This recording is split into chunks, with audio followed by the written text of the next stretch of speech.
ভেতরে ঢুকতে ঠিক পা সরছিল না। কে জানে গিয়ে কি দেখব। দরজাটা খোলা দেখে ঢুকলাম, কিন্তু ঢুকেই স্তম্ভিত হয়ে গেলুম। এ কি, তবে কি আমি ভুল বাড়িতে এলুম?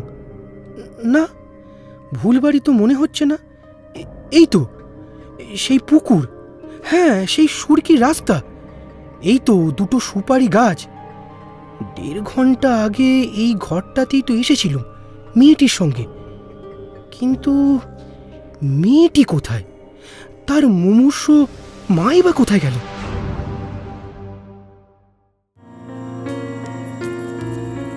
নিঝুম পথে নিচ্ছি হারো, ছায়া হয়ে নেমে আসে রাত। অশরীর শ্বাস দেয় পিছু ডাক, জানালায় বাড়িয়ে দুহাত। বোঝা না বোঝার সীমা পেরিয়ে অজানার কুয়াশা মেখে না বলা কাহিনী শোনাতে।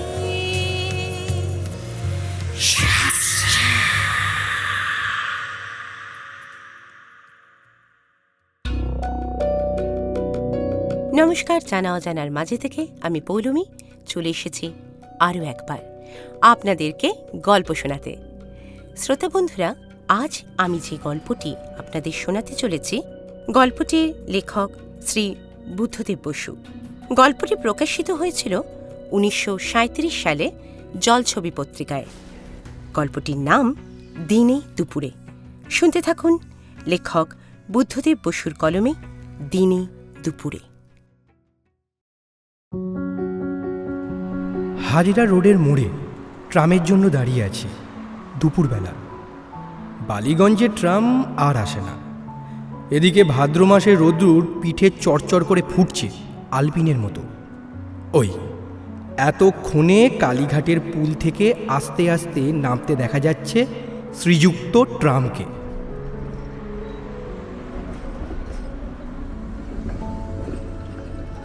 এমন সময় রাস্তা পার হয়ে ছোট্ট একটি মেয়ে আমার কাছে এসে দাঁড়ালো। বলল, আপনি কি ডাক্তার? ভাবতেই পারিনি মেয়েটি আমাকে কিছু বলছে, তাই কথাটা শুনেও গ্রাহ্য করলুম না। কিন্তু পর মুহূর্তে মেয়েটি সোজা আমারই মুখের দিকে তাকিয়ে বললে, শুনছেন, বলছি আপনি কি ডাক্তার?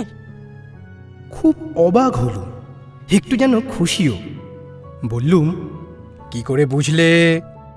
ওই যে আপনার পকেটে বুক দেখার যন্ত্র, দেখুন আমার মার না বড় অসুখ, আপনি কি একবার একটু দেখে যাবেন? মেয়েটি এমনভাবে কথাটা বলল যেন এটা মোটেও অদ্ভুত কি অসাধারণ কিছুই নয়। আমি তো কি বলবো ভেবে পাচ্ছি না। এদিকে ট্রাম এসে গেছে। একটা ট্রাম ফসকালে ওই ধরুন রোদ্দুরে আবার হয়তো 15 মিনিটের ধাক্কা। মেয়েটি ভাঙা ভাঙা গলায় কাতরভাবে আবার বলল, চলুন না, যাবেন? ওসব কথায় কান না দিয়ে ট্রামে উঠে পড়াই বুদ্ধিমানের কাজ হতো, সন্দেহ নেই। কিন্তু কেমন দোটানার মধ্যে পড়ে পা বাড়াতেই পারলাম না। ট্রামটা মোড় ঘুরে আমার চোখের ওপর দিয়ে ঘটর ঘটর করতে করতে বেরিয়ে গেল। যাবেন তো? কোথায় তোমার বাড়ি? চেতলায়, এই কাছেই। কি হয়েছে তোমার মার? কি হয়েছে জানি না তো, কিন্তু বড় অসুখ। তা কতদিন অসুখ? অনেক দিন। ডাক্তারবাবু, আপনি যাবেন তো? মেয়েটির ম্লান মুখের দিকে তাকিয়ে আমার কেমন মায়া হলো। ভাবলুম যাই না, দেখে আসি ব্যাপারটা। বললুম, চলো। ডাক্তারবাবু, আপনাকে আমি তো টাকা দিতে পারবো না, আসলে আমাদের। মেয়েটি আরও কত কি বলতে গিয়ে ঠোক গিলে থেমে গেল আমি তাড়াতাড়ি বললুম, আচ্ছা আচ্ছা, সেজন্য ভেবো না। আসলে নতুন পাশ করে বেরিয়েছি, আত্মীয় বন্ধু মহলে ডাক খোঁজ পড়ে মাঝে মাঝে, কিন্তু ভিজিট 10 টাকা। যে মাসে পাই সেই মাসেই খুব খুশি। এই তো বন্ধুর ছেলের 99 বুঝি জ্বর হয়েছে, ট্রামের পয়সা খরচ করে এসে তার প্রেসক্রিপশন লিখে দিয়ে এতক্ষণ আড্ডা মেরে বাড়ি ফিরছিল। তবু এই মেয়েটি যা হোক টাকার কথাটা মুখে আনল। হেঁটে রওনা হলুম মেয়েটির সঙ্গে কালীঘাট পুলের দিকে। জিজ্ঞাসা করল, তোমার মাকে আর কোনো ডাক্তার দেখেননি? ডাক্তার? না, মা বলেন ডাক্তার দিয়ে কি হবে, এমনি আমি ভালো হব। টাকা পাবো কোথায়? তুমি কি আজ ডাক্তার খুঁজতেই বেরিয়েছিলে? মানে আর কেউ নেই তোমার বাড়িতে? না, কি আর থাকবে, এক দাদা ছিল আমার। সে তো ওই চটকলে কাজ করতে গিয়ে রেলে কাটা পড়ল। সেই থেকে আমি আর মা, বেশ তো ছিলাম আমরা। এর মধ্যে কেন যে অসুখ করলো মার। ডাক্তারবাবু, মা কদিনে ভালো হবেন? সেটা এখন কি করে বলি বলো তো।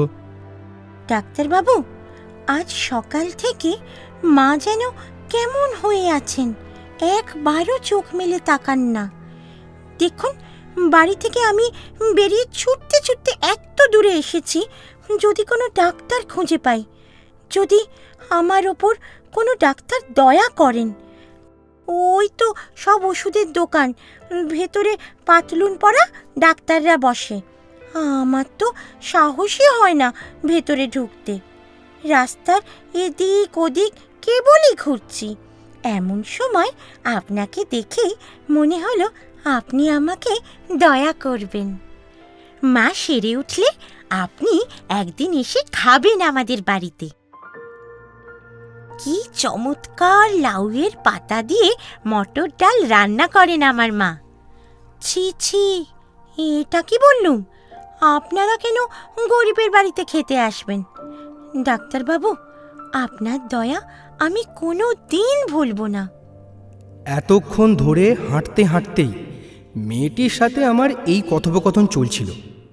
কিছুক্ষণ পর মেয়েটি জিজ্ঞাসা করল, ডাক্তারবাবু, আপনার হাঁটতে কষ্ট হচ্ছে? হ্যাঁ, না ও কিছু না, চলো চলো চলো।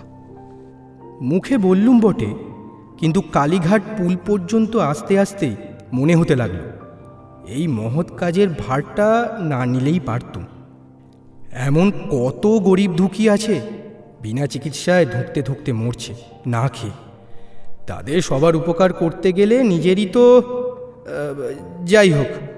পুল থেকে নেমে জিজ্ঞাসা করল, আর কত দূর? এই তো আর একটুখানি। আমার তো পয়সা নেই, না হলে নিশ্চয়ই আপনাকে গাড়ি করে নিয়ে যেতুম। ওহো, কত কষ্ট হলো আপনার। বাহ, এইটুকু হাঁটতে পারবো না? অনেক গলি ঘুঁজি পেরিয়ে শেষ পর্যন্ত এসে পৌঁছলুম। কলকাতার এই অঞ্চলে কোনোদিন আগে আসিনি। সত্যি বলতে জায়গাটা ঠিক কলকাতাই নয়, একেবারেই পাড়াগাঁ, পুকুর, বন জঙ্গল, কিছু পাকা বাড়ি, কিছু বা খড়ের ঘর। একটা অতি জীর্ণ শ্যাওলা ধরা খসে পড়া একতলা পাকা বাড়ির সামনে মেয়েটি এসে বলল, এই হলো আমাদের বাড়ি। আসুন ডাক্তারবাবু, ভেতরে আসুন, ভেতরে আসুন। ভেতরে ঢুকে দেখি মেঝের ওপর মলিন বিছানায় একজন স্ত্রীলোক নিঃসার হয়ে শুয়ে। চোখ তার আধো বোঝা, খানিক পরপর নিঃশ্বাস পড়ছে জোরে জোরে। মেয়েটি তার কানের কাছে মুখ নিয়ে ডাকলেন, মা, মা। কোনো জবাব এলো না। মা, মা, তোমার জন্য ডাক্তার নিয়ে এসেছি, চেয়ে দেখো মা। মা, এই ডাক্তারবাবু তোমাকে ভালো করে দেবেন। চোখ দুটো একবার পলকের জন্য খুলেই আবার বুজে এলো। একখানা হাত বুঝিয়ে একটু ওঠাবার চেষ্টা করলো। অস্ফুট একটু আওয়াজ হয়তো বেরোলো গলা দিয়ে। মেয়েটি বলল,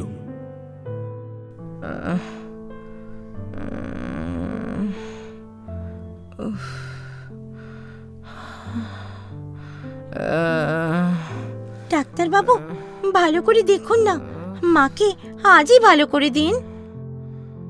কিছু দেখবার ছিল না, আর একটু পরেই নাভিশ্বাস শুরু হবে। তবু আমরা সবসময় একবার শেষ চেষ্টা করে থাকি। তাড়াতাড়ি বলল, তুমি একটু বসো, আমি আসছি।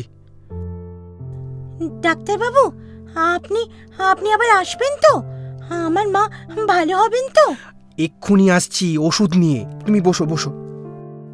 এই বলে আমি বেরিয়ে গেলুম। ফেরবার সময় রাস্তাটা বোধহয় কিছু গোলমাল হয়েছিল। একটু ঘুরপথে এসে সেই বাড়ির সামনে দাঁড়ালুম। রোদ্দুরে ছোটাছুটি করে তখন আমি কানে পি পি আওয়াজ শুনছি। কিন্তু একজন ডাক্তারের তখন নিজের স্বাস্থ্যের কথা ভাববার সময় নয়। ভেতরে ঢুকতে ঠিক পা সরছিল না। কে জানে গিয়ে কি দেখব। দরজাটা খোলা দেখে ঢুকলাম, কিন্তু ঢুকেই স্তম্ভিত হয়ে গেলুম। এ কি, তবে কি আমি ভুল বাড়িতে এলুম? না, ভুল বাড়ি তো মনে হচ্ছে না। এই তো সেই পুকুর, হ্যাঁ সেই সুরকি রাস্তা, এই তো দুটো সুপারি গাছ। 1.5 ঘন্টা আগে এই ঘরটাতেই তো এসেছিল মেয়েটির সঙ্গে। কিন্তু মেয়েটি কোথায়? তার মুমূর্ষ মাই বা কোথায় গেল? ঘরের জিনিসপত্র অবশ্য খুব কমই ছিল, কিন্তু কিন্তু যে কটা ছিল সে কটাই বা কোথায়? তবে কি ওর মা এর মধ্যে মারা গেল, আর ওর মাকে নিয়ে চলে গেল কেওড়াতলাতে? আরে এত অল্প সময়ের মধ্যে কি করে তা হতে পারে? ঘরে কিছু জিনিসপত্র ছিল, হ্যাঁ মনে পড়েছে, একটা লণ্ঠন, 2-1টা থালাবাটি। সেগুলো তাহলে... আস্তে আস্তে আমি বাইরে এসে দাঁড়ালুম। তবে কি সমস্ত জিনিসটাই আমার চোখের ভুল, মনের ভুল? এই রোদ্দুরে কি আমার মাথা খারাপ হয়ে গেল? নিজেকে যাচাই করার জন্য নিজের মনেই প্রশ্ন করতে লাগলাম। এই তো আমি ঠিকই দাঁড়িয়ে, আমার পকেটে ইঞ্জেকশন, সবই তো ঠিক আছে।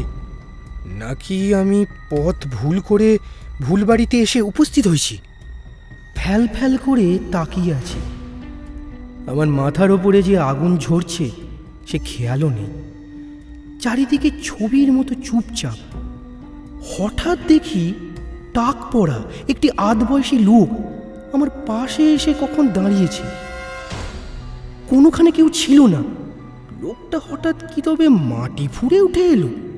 তার দিকে তাকাতেই সে বলল, কি মশাই, বাড়িখানা কিনবেন নাকি? আপনার বাড়ি বুঝি? হ্যাঁ, আইনত আমারই। কপালে দুর্ভোগ থাকলে খণ্ডাবে কে? কোথাকার এক বিধবা পিসি, জন্মে 2বার চোখে দেখিনি মশাই। সংসারে কেউ কোনোখানে নেই। আইনের প্যাচে ঘুরতে ঘুরতে বাড়িখানা এসে পড়লো আমারই ঘাড়ে। আর বলেন কেন, এমন কপাল নিয়েও আসে মানুষ। পিসে টেসলেন 30 বছরে, 20 বছরের ছেলেটা রেলে কাটা পড়লো। পিসি যখন স্বর্গে গেলেন ভাবলুম ভালোই হলো। একটা মেয়ে ছিল। এক দাদা ছিল আমার, সে তো ওই চটকলে কাজ করতে গিয়ে রেলে কাটা পড়ল। সেই থেকে আমি আর মা। আমার তখন মেয়েটির বলা কথাগুলো মনে পড়ল। লোকটি হঠাৎ থেমে গিয়ে অন্যরকম সুরে বলল, ওসব লোকের কথায় কান দিবেন না মশাই, একদম বাজে কথা। আমি কথা বলার জন্য হাঁ করলাম, কিন্তু আমার গলা দিয়ে আওয়াজ বেরোবার আগেই লোকটা বলে চলল, ওই তো 1 ফোঁটা 12 বছরের মেয়ে, তা মাটা যেদিন অক্কা পেল, পরের দিন ও দিব্যি করি কাঠ থেকে ঝুলে পড়ল। একখানাই শাড়ি ছিল পরনে, সেটা দিয়েই কর্ম সারল। কি ডেপো মেয়ে মশাই! থাকলে নয় আমরা বিয়ে ঠিয়ে দিয়ে দিতুম। বাড়িখানা ছিল 3 পুরুষের, তা একরকম চলে যেত। তার লোকে যা বলে সব বাজে কথা মশাই। হ্যাঁ, ভূত না হাতি। আপনি তো এডুকেটেড লোক, আপনিই বলুন, ওসব কথায় কি কান দিতে আছে? নিতে চান তো খুব সস্তায় ছাড়তে পারি, সব শুদ্ধ 500 টাকা। আচ্ছা আচ্ছা আচ্ছা, হরে দরে 400ই দেবেন খন। জলের দরে পাচ্ছেন, জমিটুকু তো রইল। আপনি ইচ্ছে মতন বাড়ি তৈরি করে নেবেন। অতি ক্ষীণ সুরে আমি জিজ্ঞাসা করলাম, আচ্ছা, কদিনের কথা এটা? কোনটা? ওই পিসির? এ তা 2 বছর হবে। পিসির জন্য কোনো ভাবনা ছিল না মশাই। মেয়েটার জন্য বাড়িটার এমন বদনাম হয়েছে যে 5 টাকাতেও কেউ ভাড়া নেয় না। এদিকে ট্যাক্সও তো গুনতে হচ্ছে আমাকেই। কি বিপদে পড়েছি! গিলতেও পারি না, উগরাতেও পারি না। আমি গরিব মানুষ, আমার উপরে এ জুলুম কেন? থাকি কাঁচড়া পাড়ায়, রোজ রোজ এসে যে তদবির করব তারও উপায় নেই। আপনি নিন না বাড়িটা কিনে। আচ্ছা, কি দাম দেবেন আপনিই বলুন, বলুন না। লোকটি নিজের মতো হিসেব কষেই চলে, আর আমার মাথায় তখন চলছে অন্য এক হিসাব, যে হিসাব নিমেষেই সব যুক্তি, তর্ক, বিজ্ঞানকে নস্যাৎ করে দিয়ে প্রশ্ন করে, সত্যি কি জীবন মৃত্যুর মাঝে এক অন্য কোনো জগৎ আছে? সত্যি কি মরণেরও পর আছে? আপনারা এতক্ষণ শুনছিলেন লেখক বুদ্ধদেব বসুর কলমে দিনে দুপুরে। গল্পের বিভিন্ন চরিত্রে ভিভান্ত, জয়দীপ বক্সী ও আমি পৌলমী। শুনতে থাকুন আরও ভালো ভালো গল্প, আর অবশ্যই আমাদের সঙ্গে থাকুন। চ্যানেলটা যারা যারা এখনও সাবস্ক্রাইব করেননি, প্লিজ একটু সাবস্ক্রাইব করে দিন, কারণ আপনাদের সঙ্গে আমাদের সম্পর্ক সূত্র কিন্তু এই গল্পগুলো। ভালো থাকুন, সুস্থ থাকুন, জানা অজানার মাঝে।